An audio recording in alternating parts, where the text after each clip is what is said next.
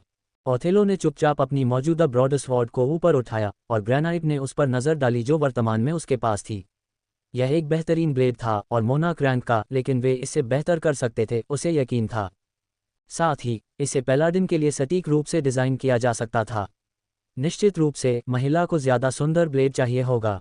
Othello काल की ओर मुड़ा। क्या आपको यकीन है कि आप इस टीम के साथ रॉयल्टी के लिए उपयुक्त हथियार बना सकते हैं? आमतौर पर आपको उस तरह के काम के लिए कई मोनाक रैंक के कारीगरों की ज़रूरत होगी। काल ने उसके कंधे पर थपथपाया। आप देखेंगे, जो वास्तव में मायने रखता है वह है मिश्र धातु और शिल्प कौशल। मेरे पास ट्रेड स्किल के रूप में रून क्राफ्टिंग है और इसे मेरे स्तर पर संगत हथियारों को अपग्रेड करने के लिए डिज़ाइन किया गया है। ये 5 प्यारे युवा अनुचर तरीके सीख रहे हैं और उन्होंने रून्स में ट्रेड स्किल हासिल कर ली है। थोड़ा विश्वास रखें, वे ब्लू ड्रैगन पादरी हैं, वे तेज़ी से सीखते हैं। मौलवियों को उनके दावे पर संदेह था, लेकिन काल के यहाँ होने के कारण उन्हें केवल 90% काम पूरा करने की आवश्यकता थी, फिर वह उनके पूरी तरह से नक्काशीदार रूनों को सक्रिय करने के लिए अंत को संभाल सकता था। यह एक आदर्श प्रणाली नहीं थी, लेकिन रचनाकारों के बीच इरादे में बदलाव के साथ भी काल को पूरा यकीन था कि वह अभी भी हथियारों को एक सभ्य मानक तक ले जा सकता है। अगर और कुछ नहीं, तो यह एक अच्छा प्रशिक्षण पाठ होगा। सभी शिल्पकार बिखर गए, काम पर लग गए ताकि हर प्रकार का हथियार उपलब्ध हो सके। लेकिन यह एक बहुत ही आत्मसंतुष्ट स्वभाव वाला पादरी था जिसने पहले स्थान पर काम पूरा किया। मैंने एक मौलिक रत्न के लिए एक स्थान छोड़ा। मुझे लगता है कि कोई भी जादूगर उस घुमावदार काले लोहे की लकड़ी के चलने वाले कर्मचारी पर गर्व करेगा। यह अविश्वसनीय रूप से मन अनुपालन है और बिना अपग्रेड किए भी स्टील जितना कठोर है। उसने गर्व से घोषणा की। रैमी ने अपने स्थान पर पहुंचकर काल को एक बड़ा पत्थर दिया। कोई रत्न नहीं, उल्कापिंड लोहे की चट्टान का एक गोल टुकड़ा जिसे उसने बड़े पैमाने पर रूनों से उकेरा था। काल ने चट्टान को तब तक घुमाया जब तक उसे शिलालेख की शुरुआत नहीं मिल गई और उसने इसे चट्टान के चारों ओर घूमते हुए पढ़ा। उसने कुछ दिन पहले अभ्यास टुकड़े पर उल्का तूफान मंत्र प्रभाव का विवरण अंकित किया था और यह विडंबनापूर्ण रूप से इस उद्देश्य के लिए एकदम सही लग रहा था। धन्यवाद रैमी। अब देखते हैं कि हम इस प्यारे कर्मचारी के साथ क्या कर सकते हैं। इस तरह के अजीबोगरीब आकार के हथियार के लिए रूनों को ठीक से रखने की कोशिश करना एक दुस्वप्न होगा, लेकिन ये कार्यात्मक कला के एक सच्चे काम की अपील का हिस्सा था। काल ने मंत्र शक्ति को बढ़ाने की योजना बनाई, लेकिन प्रभाव को 8 गुना अधिक छोटे पत्थरों में विभाजित किया, जिससे कवरेज क्षेत्र बढ़ गया। प्रति उल्का क्षति मूल के आधे से भी कम होगी, लेकिन उल्का सिर के आकार के पत्थरों की तरह गिरेगी। हथियार के माध्यम से बाहर से अधिक मैना प्रवाह को ट्रिगर करने के लिए एक जादू इसके साथ अच्छी तरह से चलेगा और स्वाभाविक रूप से कर्मचारी की स्थायित्व में वृद्धि होगी। बस अगर जादूगर को इसके साथ किसी को पीटना पड़े। काल को इसे पूरा करने में लगभग 2 घंटे लगे जब प्रकृति पुजारी ने उत्कीर्ण पत्थर को स्थापित किया, जो अब गहरे लाल रंग के रूनों से चमक रहा था और दूर से मैग्मा की एक छोटी गेंद की तरह लग रहा था। यह अविश्वसनीय है। क्या आप अपने द्वारा बनाए गए हर हथियार के लिए ऐसा करते हैं? ओथेलो ने पूछा। ठीक है, मैं आमतौर पर अधिपतियों के लिए हथियारों में एक जादू का पत्थर जोड़ता हूं, लेकिन यह ज़रूरत से ज़्यादा था। मुझे एक ब्लेड या कुल्हाड़ी बनाने में ज़्यादा से ज़्यादा आधा घंटा लगना चाहिए। नेचर क्लेरिक शर्मिंदा दिख रहा था क्योंकि उसे एहसास हुआ कि उसके खूबसूरत कर्मचारी ने वास्तव में किसी और के लिए बहुत ज़्यादा काम किया है। लेकिन यह इतना शानदार लग रहा था कि वह खुद को आधार से बाहर निकालने और इसे एक कर्मचारी या धनुष में काटने के लिए नहीं ला सका। सौभाग्य से इसने फोर्जमास्टर को एक ब्लेड बनाने का समय दिया था जो उसे लगा कि ओवरलॉर्ड ओथेलो के लिए उपयुक्त है। यह उसके कवच और ढाल की थीम से मेल खाता था और जब काल इसे बना लेगा तो यह निश्चित रूप से एक लड़ाकू हथियार के रूप में बेहतर होगा। काल ने हथियार पर लिखने के लिए एक कविता बनाते हुए मुस्कुराया, जिसे वास्तव में पैलाडिन के लिए अत्यधिक विस्तृत बफ की आवश्यकता नहीं थी। सबसे पहले वह कौशल प्रभाव, शारीरिक शक्ति और चमक बढ़ाने के लिए रून लगाएगा। यह हिस्सा अनिवार्य था क्योंकि एक पैलाडिन को युद्ध में पवित्रता का एक चमकता हुआ प्रकाशस्तंभ होना चाहिए। थोर ने निश्चित रूप से उस संदेश को मंजूरी दी। फिर उसने थोर के पवित्र पत्थरों में से एक उधार लिया और मंत्रमुग्ध कर दिया, धन्य वस्तुक मंत्र के साथ इसे फोर्जमास्टर ग्रेनाइट द्वारा मूठ में लगाने से पहले। इसे मुख्य शिलालेख से जोड़ने से पूरी तलवार एक पवित्र अवशेष बन जाएगी, जिसे लगातार पवित्र पत्थर द्वारा आशीर्वाद दिया जाएगा। फिर उसने मास्टरपीस जोड़ा। चमकदार चमकते हुए पॉलिश किए हुए कवच में एक राजपूत खड़ा है, प्रकाश की किरण। अपने हाथ में तलवार लेकर वह सही के लिए लड़ती है। दूसरे कभी नहीं चाहेंगे कि वह चली जाए, लेकिन उसे जाते हुए देखना उनकी रात बना देगा। रैमी और ग्रेनाइट दोनों चुपचाप हंसे जब काल ने ब्लेड को उकेरना समाप्त किया, फिर उसमें शक्ति डालना शुरू किया। साम्राज्य में और रोमांच का अन्वेषण करें। किसी कारण से ये काल द्वारा पहले किए गए प्रयासों की तुलना में बहुत आसानी से मंत्रमुग्ध हो गया, जैसे कि यह वास्तव में अधिकतम शक्ति तक पहुंचने के लिए उत्सुक था। लेकिन जब काल ने ब्लेड को छुआ तो इसने उसकी उंगलियां जला दीं। ऐसा नहीं है कि शून्य शरीर सक्रिय होने पर इसने वास्तव में नुकसान पहुंचाया, लेकिन वह अभी भी महसूस कर सकता था कि यह उसके हाथ को जला रहा है। ठीक है, ये तैयार है। एक बार जब आप इसे बांध लेंगे तो आपको हथियार की सिस्टम स्थिति देखने में सक्षम होना चाहिए, काल ने समाप्त करते ही घोषणा की। ओथेलो ने चमकते हुए चांदी के ब्लेड को देखा, जिसमें रक्त लाल रन और सुनहरा मूठ था। ये सुंदर था और रनिक शिलालेख शक्ति के गॉर्डियन गांठ की तरह ब्लेड पर स्क्रॉल किया गया था। जिस क्षण उसका हाथ ब्लेड से छू गया, काल ने देखा कि यह उसके साथ जुड़ गया है और उसके चेहरे पर धीरे धीरे मुस्कान फैल गई। साम्राज्य में आपकी अगली यात्रा का इंतजार है। ब्लेड ऑफ द एवेंजिंग एंजल 20% कौशल क्षति जोड़ता है, 40% शारीरिक शक्ति जोड़ता है, पवित्र क्षति के रूप में 150% अतिरिक्त हथियार क्षति का सौदा करता है, धारक के प्रति अशुद्ध इरादों वाले लक्ष्यों को दोगुना नुकसान पहुंचाता है, अपवित्र या पुरुष धारकों द्वारा उपयोग करने योग्य नहीं है। ग्रेनाइट ने हथियार का निरीक्षण करते समय आश्चर्य से देखा। मुझे विश्वास नहीं हो रहा है कि यह काम कर गया, और यह अच्छी तरह से काम कर गया। अशुद्ध इरादों वाले लक्ष्यों को दोगुना नुकसान, यह एक महाकाव्य ग्रेड बोनस होना चाहिए। अन्य महाकाव्य मानक नहीं बना सकते हैं, लेकिन यह निश्चित रूप से होना चाहिए, भले ही यह सीमित हो। बॉने ने घोषणा की। क्या यह एक यादृच्छिक प्रभाव है, या आपने विशेष रूप से ऐसा प्रभाव बनाने की कोशिश की है जो एक महिला पलाडिन को अवांछित ध्यान से सुरक्षित रखे? ओथेलो ने काल से पूछा, जिसने अपनी सबसे अच्छी मासूम अभिव्यक्ति दिखाई, जबकि ग्रेनाइट फर्श पर बैठ गया। अपने पेट को पकड़े हुए वह हंस रहा था और उसकी दाढ़ी में आंसू बह रहे थे। हाँ, लड़की, एक बहुत ही विशिष्ट शिलालेख। शिलालेख का निचला आधा हिस्सा एक कविता है कि तुम्हारा गधा कितना अच्छा है। बौना चिल्लाया। तुमने नहीं किया, ओथेलो ने चौंकते हुए कहा। काल ने कंधे उचका दिए। परिणाम ही मायने रखते हैं, है न? इसके अलावा देश में 10 से भी कम लोग हैं जो उन रून्स को पढ़ सकते हैं, और उससे भी कम ऐसे हैं जिन्हें मौका मिलेगा। पवित्र क्षति आपके सभी हमलों पर जमनी चाहिए, ठीक वैसे ही जैसे घोस्टफायर तब करता है जब मैं हैंडक्लॉ का उपयोग करता हूँ। तो यह एक महत्वपूर्ण क्षति वृद्धि है, या आपकी अपनी किसी भी ऊर्जा को खर्च किए बिना एक मध्यम शक्ति वाले ओवरलॉर्ड रैंक कौशल के बराबर है। जब धीरज मायने रखता है तो इतना अतिरिक्त नुकसान आपके खर्च में वास्तविक अंतर लाएगा। मेबेल, ब्लू ड्रैगन अनुचरों में से एक ने अपना हाथ उठाया। अधिपति, क्या हम आपसे एक एहसान मांग सकते हैं? उसने विनम्रता से पूछा। ओथेलो ने सिर हिलाया और पादरी मुस्कुराया। क्या तुम घूम सकते हो? ऐसा लगता है कि तुम्हारे पिछले हिस्से का आकार शिलालेखों में लक्षित कविता की प्रभावशीलता पर हमारे नोट्स के लिए प्रासंगिक है। ओथेलो काल की ओर मुड़ा, अनजाने में वही कर दिया जो पादरी ने पूछा था। देखो तुमने क्या शुरू कर दिया है।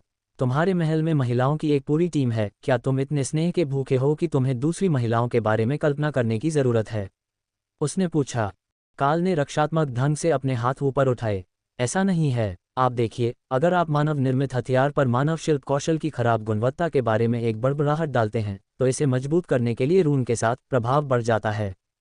तो मेरा तर्क ये था कि अगर मैं आपके लिए विशेष रूप से एक हथियार पर एक महिला पलाडिन के गुणों के बारे में एक चुटीली कविता डालता हूं, तो इससे अन्य प्रभाव बढ़ जाने चाहिए।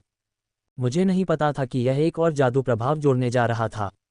इरादा अन्य 3 प्रभावों को बढ़ाने का था। फिर काल ने उसकी ढाल की ओर इशारा किया। क्या तुम मुझे एक पल के लिए वह दे सकते हो? मैं देख सकता हूं कि यह सिर्फ कमांडर रैंक की पवित्र वस्तु है, लेकिन मुझे लगता है कि अगर तुम्हें यह पसंद है तो इसे बेहतर बनाया जा सकता है। मैं वादा करता हूं, इस पर कोई अजीब शिलालेख नहीं होगा। ओवरलॉर्ड ओथेलो का काल के रून क्राफ्टिंग पर भरोसा उसके कौशल पर नहीं बल्कि उसके इरादों पर स्पष्ट रूप से कम था। लेकिन उसने ढाल सौंप दी और काल ने जल्दी से पीछे की तरफ रूनों का एक सेट कैच किया। पूर्ण कवरेज रूनिक शिलालेख के लिए नहीं। तो तुम जाओ, अधिक टिकाऊ और शील्ड बैश जैसे कौशल को चैनल करने में बेहतर। ओथेलो ने शील्ड उठाते ही मुस्कुराया। फिर जब उसने देखा कि काल ने शीर्ष पर ओथेलो की संपत्ति जोड़ दी है, तो वह हंस पड़ी। ये सब रूनिक में था, लेकिन सिस्टम की बदौलत नाम टैग का अनुवाद उसकी आंखों के सामने दिखाई दिया। फौजमास्टर ग्रेनाइट शील्ड का निरीक्षण करने के लिए आया, अब जब उसने हंसना बंद कर दिया था और स्वीकृति में बड़बड़ाया। ये कवच का एक बढ़िया टुकड़ा है।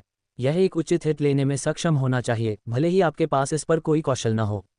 इससे आपको युद्ध में कुछ ऊर्जा की बचत होगी। मैं अनुशंसा नहीं करता कि आप शील्ड को सब कुछ ले जाने दें, लेकिन यदि आप समय पर कोई कौशल प्राप्त नहीं कर सकते हैं, तो एक हिट इसे नष्ट नहीं करना चाहिए। बॉने ने फैसला किया। दुर्भाग्य से काल के लिए वह एक रून संयोजन नहीं जानता था जो वास्तव में कवच के एक स्वमरम्मत टुकड़े की ओर ले जाएगा, जो रक्षात्मक वस्तुओं के मूल्य और दीर्घायु को एक जादुई हथियार की तुलना में बहुत अधिक सीमित कर देगा। हालांकि उन्हें अपनी इन्वेंट्री में वापस रखने से अक्सर आइटम पर छोटे मोटे नुकसान की मरम्मत हो जाती है। इसलिए कुछ उम्मीद थी कि मजबूत जादुई आइटम नियमित रूप से फौज में जाने की आवश्यकता के बिना थोड़ी मात्रा में टूट फूट को अनदेखा करने में सक्षम होंगे। ओफेलिया के समूह के बाकी लोग ईर्ष्या में हथियार को घूर रहे थे। अगर उसे कुछ ऐसा मिलता है जो बहुत ज्यादा है, तो मैं केवल कल्पना कर सकता हूं कि सांत्वना पुरस्कार कैसा दिखने वाला है।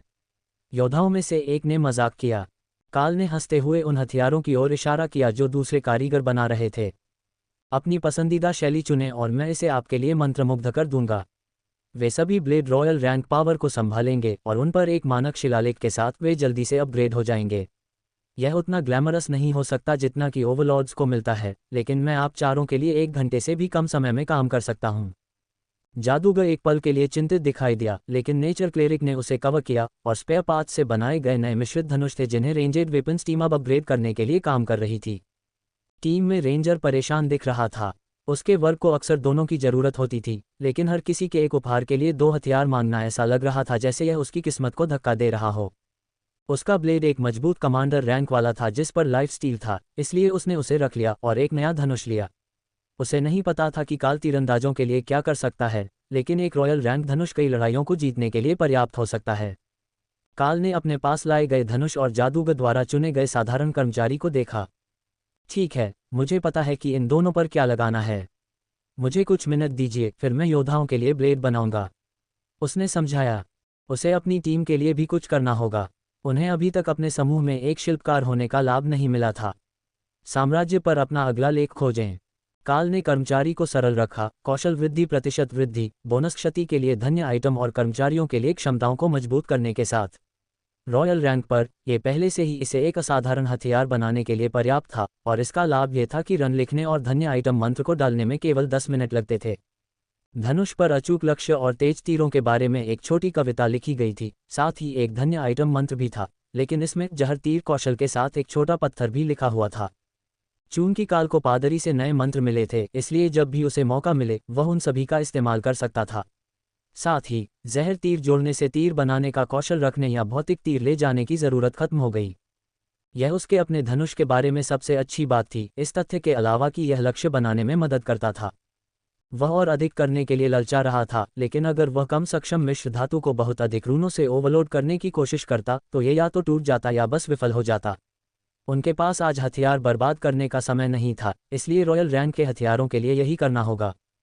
जादूगर ने छड़ी पकड़ते हुए मुस्कुराया। मुझे कहना होगा, मेरे हाथों में एक पवित्र हथियार होना थोड़ा अजीब है, लेकिन ये सोचना और भी अजीब है कि इसे राजधानी के काल ने बनाया था, किसी बिशप ने नहीं। ओथेलो ने ठहाका लगाया। वह लिथियम माइंस का काल होगा। वह अभी भी कैपिटल टावर्स निवासी होने के लिए अनुकूल नहीं है। काल बर्बाद हो चुके साफ कमरे में एक जीवित टेबल पर बैठ गया और अगले कुछ हथियारों पर काम करने से पहले ध्यान लगाना शुरू कर दिया। नए रूनों पर काम करने से पहले उसे कुछ मानसिक स्पष्टता की आवश्यकता थी ताकि वह कोई गलती न करे। जैसे ही उसने अपने शरीर के भीतर ऊर्जा के प्रवाह और अपनी नसों के माध्यम से परिसंचरण पर ध्यान केंद्रित किया, काल को अपने भीतर कुछ बदलाव महसूस होने लगा। आवश्यकताएं पूरी हुईं। कौशल अनलॉक। बेस्टियल फॉर्म पैकमास्टर को फ्रंटलाइन युद्ध में अपने जानवरों में शामिल होने की अनुमति देता है। काल ने अपने दिमाग को साफ करने और अपनी ऊर्जा को पुनः प्राप्त करने की प्रक्रिया पर अपना ध्यान बनाए रखा, लेकिन कमरे में लोगों की सामूहिक सांसों और साथ ही रैमी की ताली ने उसे अपने ध्यान की अवस्था से बाहर निकाल दिया। मैंने एक नया कौशल अनलॉक किया। क्या ये कुछ दृश्य करता है? उसने पूछा। रैमी ने खुशी से सिर हिलाया और एक अनुचर ने एक जादू डाला जिसने पानी के जादू से एक बड़ा दर्पण बनाया।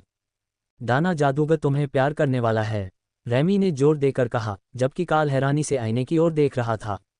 उसका शरीर पिछले 1 महीने से वैसा ही दिख रहा था, जिस तरह से वह बहुत मांसल था, जिस तरह से सबसे उत्साही स्टेरॉइड उत्साही भी शर्मा जाए। लेकिन अब यह अधिक संतुलित दिख रहा था, क्योंकि वह करीब 220 सेंटीमीटर लंबा था और पूरी तरह से सफ़ेद फर से ढका हुआ था, जिस पर काली धारियां थीं।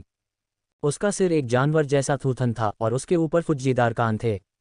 वह बन गया था एक वेरेटिगर। इस जानवर रूप परिवर्तन को क्या कहा जाए, इसके लिए उसके पास यही सबसे अच्छा अनुमान था। उसके हाथ अभी भी मानव हाथों की तरह काम कर रहे थे, लेकिन उसके पास काले धातु के वापस लेने योग्य पंजे थे, जिनसे जादू निकलता था, जैसे कि हमेशा विघटित में ढका हुआ हो। उसके पैर पंजे थे और उसके पैरों में एक अतिरिक्त जोड़ था, बिल्कुल बिल्ली के पैरों जैसा।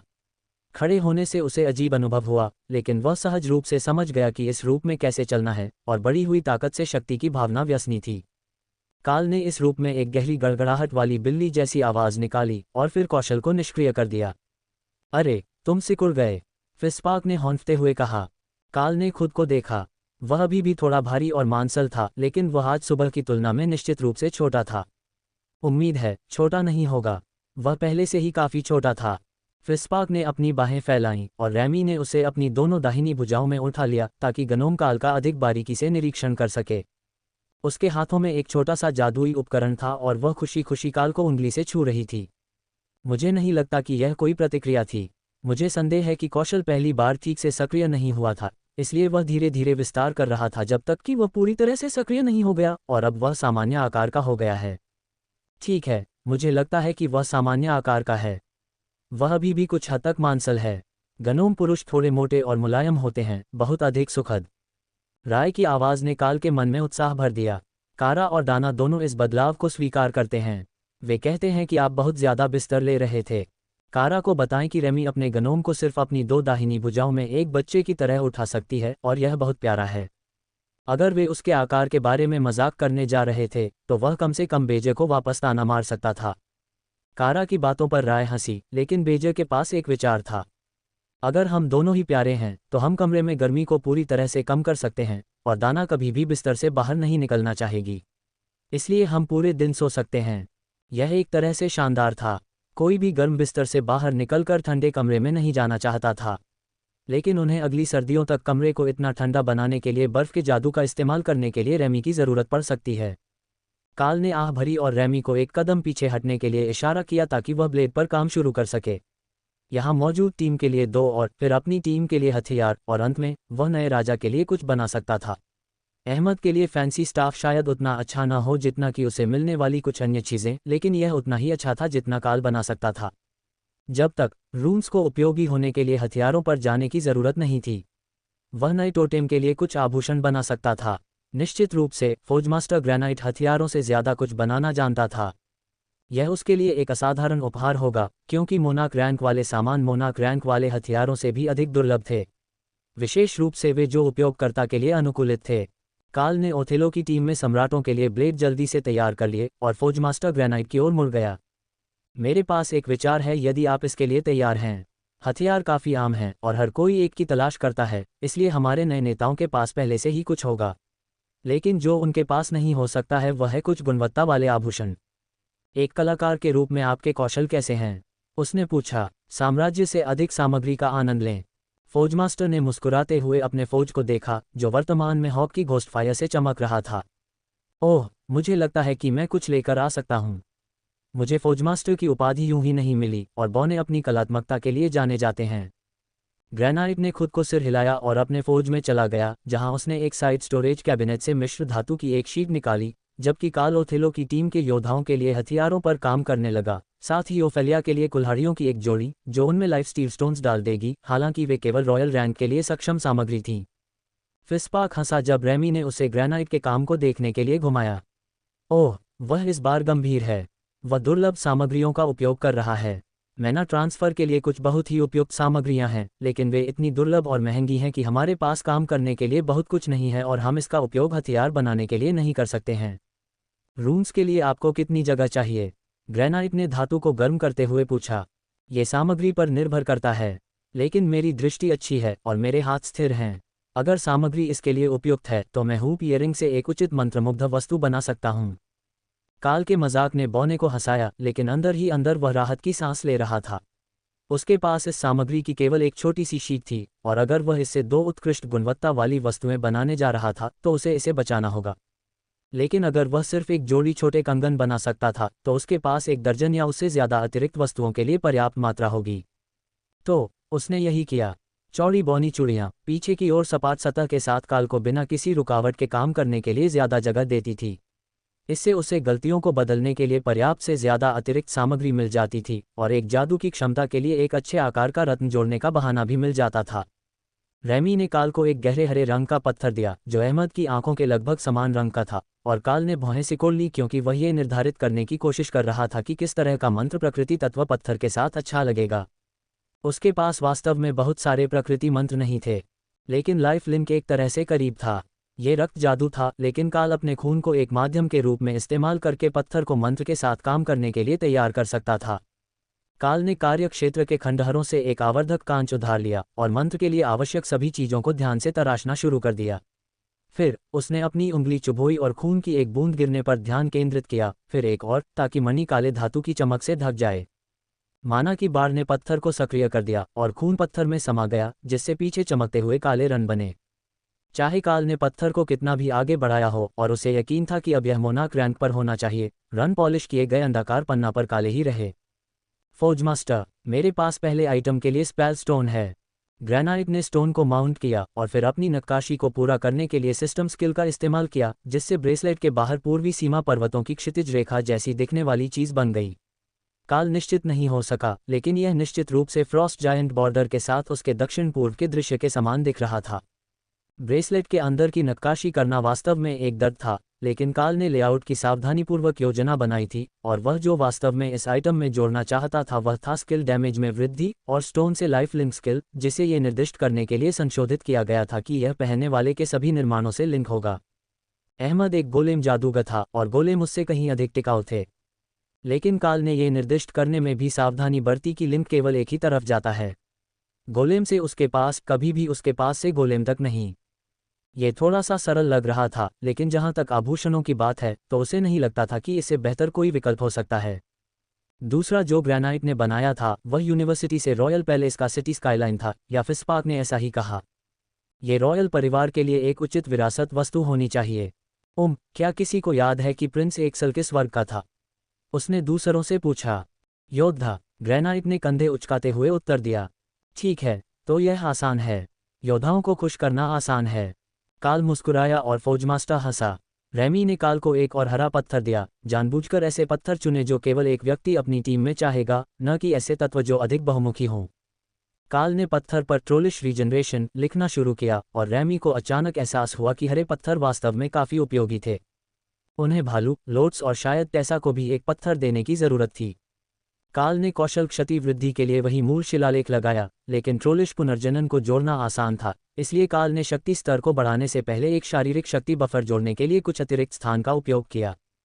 सामग्री कुछ हद तक पारदर्शी दिखाई दी और जब काल ने इसे अंकित किया तो पूरा कंगन पृष्ठभूमि में लाल रोशनी के साथ चमक उठा, जो सुबह की भोर की तरह रॉयल पैलेस की रूपरेखा को उजागर करता था। बहुत बढ़िया काम। अब वे उचित उपहार हैं, भले ही वे उन्हें कभी न पहने, हमें अपने उपहार पर शर्मिंदा होने की जरूरत नहीं है, फौजमास्टर ग्रेनाइट ने जोर दिया। काल ने सहमति में सिर हिलाया। आप क्या कहते हैं कि हम सभी अब पैलेस में जाएं? अतिथि क्षेत्र लगभग खाली है, इसलिए हम अन्य आगंतुकों के आने से पहले सभी के लिए जगह ढूंढ सकते हैं। नए राजा के राज्याभिषेक और टोटेम लॉर्ड अहमद के लिए जो भी उन्नति पार्टी होने जा रही है, उसके साथ सभी तरह की अराजकता होगी। ओथेलो ने छत की ओर देखा। खैर, अब वहां जाना सुरक्षित हो गया है। ये शर्म की बात है कि हम ट्रेन का उपयोग नहीं कर सकते, लेकिन सब कुछ ढह गया है, इसलिए हम वहां नहीं जा सकते और हमें शहर भर में पैदल ही जाना होगा। एक बार जब वे सभी को सतह पर ले आए तो काल को एहसास हुआ कि शहर के पार जाना कहना जितना आसान था, करना उतना आसान नहीं था। सब कुछ नष्ट हो गया था, और जब वे एक पार्क के बीच में थे तो काल को पहले से ही ताज़ा बारिश के साथ मौत की गंध आ रही थी। शहर का अधिकांश हिस्सा समतल हो गया था और नागरिक हताहतों की दर भयावह रही होगी। ओथेलो ने उसकी बेचैनी को देखा और उसके कंधे को थपथपाया। लड़ाई की शुरुआत में एक आपातकालीन अलार्म था। हताहतों की संख्या बहुत अधिक नहीं होगी, मुझे नागरिक आपातकालीन आश्रयों में से कोई भी धुआं नहीं दिखाई देता है। काल को यह भी नहीं पता था कि ऐसा कुछ होता है, लेकिन एक ऐसे शहर में जहां आपदाओं या हमलों की आशंका थी, उन सभी को रास्ते से हटाना समझदारी थी जो हमले को झेल नहीं सकते थे। इमारतों को अंततः बदला जा सकता था। खैर, उनमें से अधिकांश। विश्वविद्यालय और इसकी प्रयोगशालाओं का पुनर्निर्माण एक आसान काम नहीं था, भले ही उन्होंने मलबे को हटाने के लिए सभी खतरनाक सामग्रियों और क्षतिग्रस्त प्रयोगों को खोदा हो। सौभाग्य से उन्हें कोई बड़ी चोट नहीं लगी और सभी लोग लंबी पैदल यात्रा के लिए स्वस्थ थे। खैर, रैमी फिस्पाक को ले जा रही थी क्योंकि गनोम के पैर बहुत छोटे थे, लेकिन अन्य लोग तेज चलने में सक्षम थे। अंगरक्षकों ने शोधकर्ताओं के काफिले को घेर लिया, जिसमें ओथेलो और उनकी टीम सबसे आगे थी। उसके बाद रेमी और कार्ल गार्जियन के साथ पीछे थे। बारिश के बाद धूल लगभग जम चुकी थी और दुश्मन के पीछे हटने के बाद शहर में एक अजीब सी खामोशी छा गई थी। कार्ल को दूरी पर अभिजात वर्ग का आभास हो गया था और कभी कभी वह उन्हें देख भी सकता था। लेकिन ओथेलो के अपने समूह का नेतृत्व करने के कारण अन्य लोगों ने उन्हें तुरंत ही मित्रवत मान लिया। चलने की अच्छी गति और जिस सड़क पर वे चल रहे थे उसमें कम से कम नुकसान होने के बावजूद उन्हें प्रयोगशाला से महल के सेवकों के प्रवेश द्वार तक चलने में 3/4 घंटे लग गए। महल खुद एक पहाड़ी पर था और सेवक बाहरी दीवारों में बने द्वारों से गुजरने के बाद नीचे के स्तरों से प्रवेश करते थे। प्रवेश द्वार पर कड़ी सुरक्षा थी और कार्ल ने ड्यूटी पर मौजूद सैनिकों के बीच गार्ड कैप्टन स्क्रग्स को पहचानते हुए हाथ हिलाया। साम्राज्य पर अपना अगला लेख पढ़ें।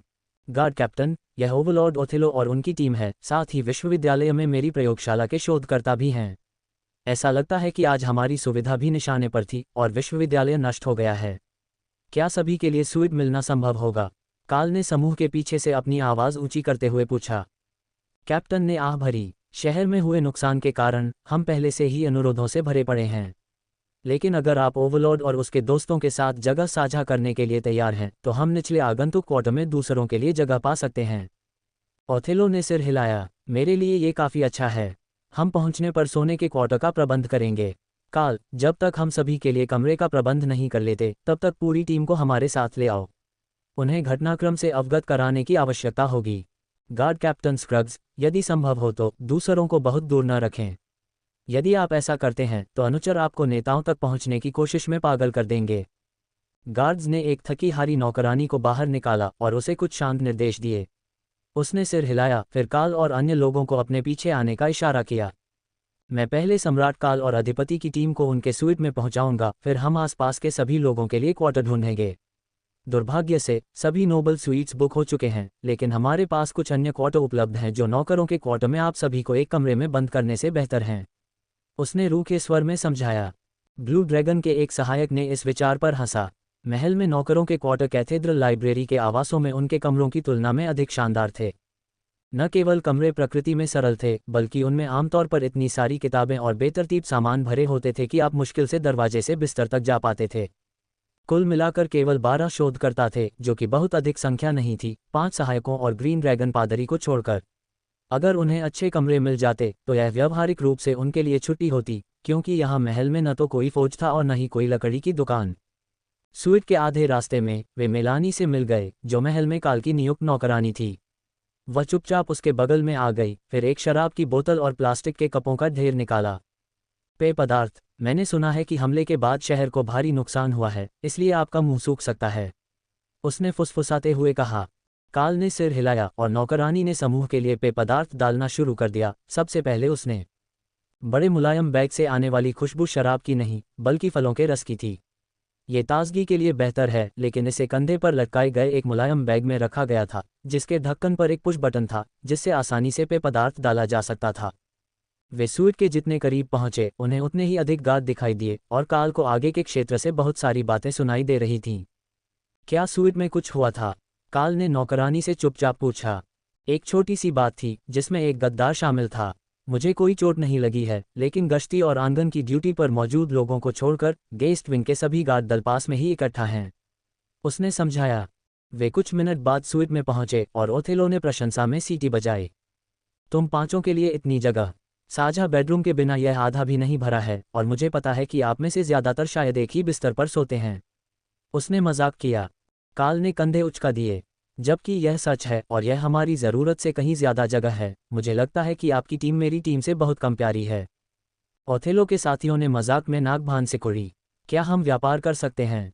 हम आपकी टीम के साथ कमरे साझा करेंगे, योद्धाओं में से एक ने मजाक किया। ओफेलिया ने उसे एक खतरनाक मुस्कान दी। मुझे नहीं लगता कि आपने इस बारे में सोचा है। मैं वेबियर के रूप में सोती हूँ। इससे पादरी और जादूगर बच गए, लेकिन उनमें से एक काल के साथ शामिल था, जब तक कि वह अपना बिस्तर शून्य बेजे के साथ साझा नहीं कर रहा था। मुझे लगता है कि यहाँ सभी के लिए पर्याप्त जगह होनी चाहिए। मेरा मानना है कि नौकरों के क्वार्टर नौकरानियों द्वारा ले लिए जाते हैं, लेकिन अगर शोधकर्ता बहुत ज़्यादा खास नहीं है तो मेरा मानना है कि हम सिर्फ एक स्विच से काम चला सकते हैं। मेलानी ने अपना गला साफ किया। वास्तव में हॉल के अंत में एक पूरा निजी गार्ड डॉम है। हम सिर्फ इसलिए इसका इस्तेमाल कर रहे हैं क्योंकि स्टैंड बाय रूम की तुलना में बिस्तर ज़्यादा आरामदायक हैं। उसने एक दीवार पर एक पेंटिंग घुमाई और एक छोटा कमरा दिखाया जिसमें 2 ट्रिपल रैक खाटें थीं और कोई खिड़की नहीं थी, लेकिन छत पर एक छोटी जादुई रोशनी थी। काल ने भौहें सिकोड़ी। मुझे लगता है कि हम अभी भी इसे काम चला सकते हैं। दूसरे कमरे कैसे हैं? महिलाओं के कमरे वाले। 2 बड़े बिस्तर, 2 ड्रेसर और एक शॉवर के साथ एक संलग्न शौचालय के साथ वैनिटी स्टेशन। बिल्कुल एक मानक होटल के कमरे जैसा। अगर हम आपके स्लीपिंग ग्रुप को एक बड़े कमरे में और लेडी ओथेलो को दूसरे में रखते हैं तो 7 डबल कमरों में से 5 कमरे खाली रह जाते हैं और एक बड़ा कमरा। या फिर आप कमरे बदलना चाहते थे और अलग अलग विंग रखना चाहते थे? काल ने अपना सिर हिलाया। सभी के लिए मुफ्त ठीक है। ये दूसरों के लिए एक संकेत था और नौकरानियां जल्दी से उन 2 कमरों को बंद करने के लिए चली गईं जिनका उपयोग महिलाएं कर रही थीं। मैं उस हॉल के अंत में हूँ, काल ने ओथेलो को सूचित किया, जिसने पहले कमरे में देखा और संतुष्टि के साथ सिर हिलाया। यह मेरे लिए ठीक है। हम फौजमास्टर और मुख्य अभियंता को हमारे बीच के कमरे में क्यों नहीं रखते? या क्या उनके पास कोई ऐसा है जिसके साथ वे साझा करना पसंद करते हैं? फिस्पाक ने कंधे उचका दिए। मुझे इससे कोई दिक्कत नहीं है। ग्रेनाइट खर्राटे नहीं लेता। शोधकर्ता हॉल के नीचे तक चले गए थे और काल उन्हें दूर के कमरे में हंसते हुए सुन सकता था जहां नौकरानियां सो रही थीं। यहाँ लगभग 2 दर्जन लोगों के लिए चारपाई हैं। हमारे पास बिस्तरों की कमी नहीं है। इसके अलावा इसमें एक डिवाइडर भी है, किसी ने छात्रावास से चिल्लाकर कहा। काल ने कंधे उचकाए। ठीक है, अगर वे खुश हैं तो यह अच्छा है। नौकरानियां अगर अपने बिस्तर पर वापस नहीं लौट रही हैं तो वे दूसरे बेडरूम में से एक साझा कर सकती हैं। अगर वे इस सारी अव्यवस्था के बाद कुछ दिनों के लिए अकेले नहीं रहना चाहती हैं तो मैं उन्हें दोष नहीं दूंगा।